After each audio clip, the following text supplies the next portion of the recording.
مولانا فضل الرحمن کا رافضیوں کے ساتھ اتحاد ہے، اس کے بارے میں آپ کیا فرماتے ہیں؟ میں نے جان بوجھ کے جمعیت کی بات نہیں کی، پھر بعض لوگ برداشت نہیں کرتے حضرت مولانا کو، اب آپ نے کہا ہے تو پھر سنیں۔ قائد ملت اسلامیہ مولانا فضل الرحمن کا رافضیوں سے اتحاد بعد میں ہے، امیر شریعت سید عطاءاللہ شاہ بخاری کا پہلے ہے۔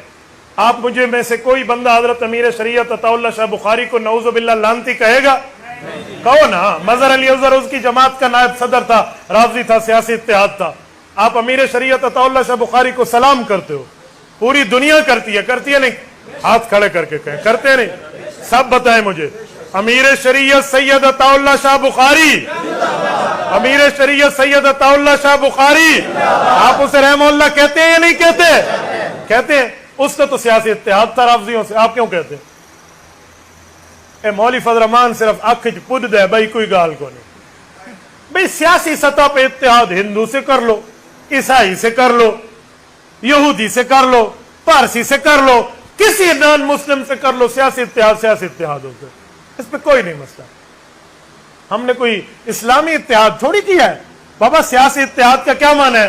یہ جو گاڑی جا رہی ہے، پیسنجر بیٹھے ہیں، ڈرائیور جا رہی ہے، راستے میں خراب ہو گئی، ڈرائیور نے کہا دھکا لگاؤ، دیسی طریقہ جو پاکستان کا ہے، دھکا لگاؤ۔ آپ سب نے دھکا لگایا اور ایک سواری ہندو بھی ہے، وہ بھی دھکا لگانے لگے، تو آپ کیا کہیں گے؟ یہ دھکا جائز نہیں ہے، ہندو دھکا لگا رہا ہے، آپ کہو گے؟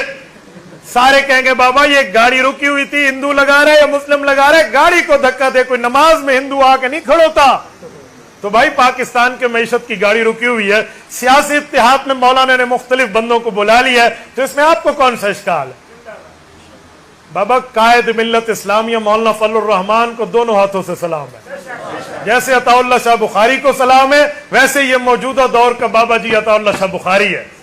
میں بڑے درد دل سے کہتا ہوں، اللہ نہ کرے جس دن یہ شخص دنیا سے چلا گیا، آپ دیکھنا کہ ہمارے اوپر سے کتنا بڑا سایہ اٹھ گیا۔ میں ریاض الجنہ جاتا ہوں، اللہ آپ کو مدینہ منورہ لے جائے، اللہ آپ کی برکت سے ہمیں لے جائے۔ اللہ کی قسم اپنی دعا بعد میں مانگتا ہوں، پہلے دعا مولانا فضل الرحمان کے لیے مانگتا ہوں، اور یہ میں اس پر کوئی احسان نہیں کر رہا، میں ان کے شب و روز جانتا ہوں، لیل و نہار جانتا ہوں، دن رات جانتا ہوں، اس کی ذاتی زندگی اور معاشرتی زندگی جانتا ہوں، وہ اپنے دینداری میں کس حد تک آگے ہے۔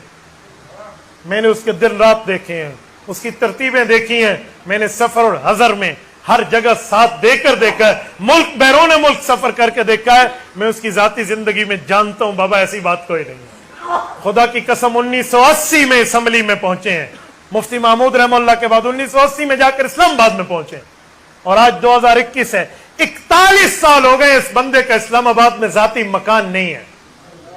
آپ ثابت کریں۔ جلسوں میں تو لوگ کہتے ہیں جی یہ کر دیں گے، جی وہ کر دیں گے، اگر اتنے بڑے یہ 30 31 32 33 مارخان ہیں تو ان کو کورٹ میں جا کر ثابت کر دو کہ مولانا نے کرپشن کی ہے۔ بابا یہ جو ان کا بھی وہاں پر منسٹر شپ ان کی کشمیر کمیٹی کی ختم ہوئی تو ذاتی گھر نہیں تھا، طلحہ محمود نے اپنا فارم دیا اور مولانا اس میں رہے ہیں، یہ کم اس شخص کی دیانت ہے۔ 40 سال سے اسمبلی میں بیٹھنے والا اپنا ذاتی گھر نہیں بنا سکا، اور آج آپ کا ایم این اے 4 سال نہیں گزارتا، وہ کھوتے تھے بیٹھا ہوا، آج لینڈ کروزر تے باندھے، جی خان صاحب بیندا پیا، ہمیں وہ تو دیکھتے ہوئے اچھا لگتا ہے، لیکن مولوی کی عزت ہمیں ہضم نہیں ہوتی۔ مولوی دی عزت 55 سکھو ایسے علماء پر۔ میں یاد رکھے، میں کسی فتنے کو اپنے سے اتحاد نہیں کراتا، وہ فتنہ ہو یا فتنی ہو، مماتیت سے لے کر مرزائیت تک میں کسی کے اتحاد کا ذاتی طور پہ قائل نہیں ہوں، لیکن ہمارے اکابر اتحاد کرتے ہیں سیاسی، تو میں ان کے خلاف بک بک بھی نہیں کرتا۔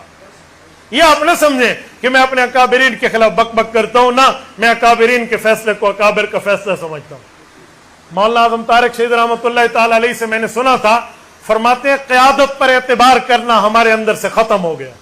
کہا لوگوں قیادت پر اعتبار کرو۔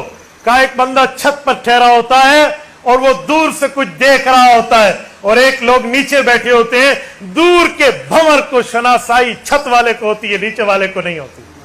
تو آپ کی قیادت جو ہے وہ آپ کی قیادت کا نظر کا دور تک واسطہ ہے، نظارہ دور تک ہے، وہاں ہمارا نہیں ہے۔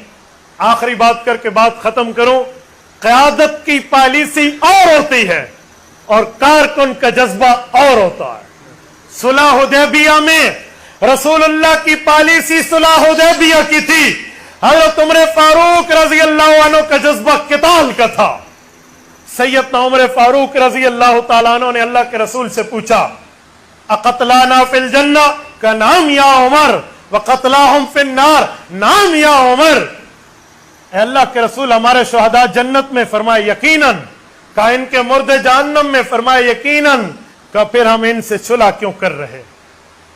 قرآن نے آیت اتاری انا فتحنا لک فتحا مبینا، عمر فاروق فرماتے میں مان گیا حضور کی صلح کو، لیکن میرا دل کہتا تھا کہ ہم نے صلح بھی کر لی ہے، 10 سال کا معاہدہ بھی کر لیا، اور قرآن فتح کہتا ہے، میرے مولا میرا شرح صدر کر دے، یہ کیسے فتح ہوگی؟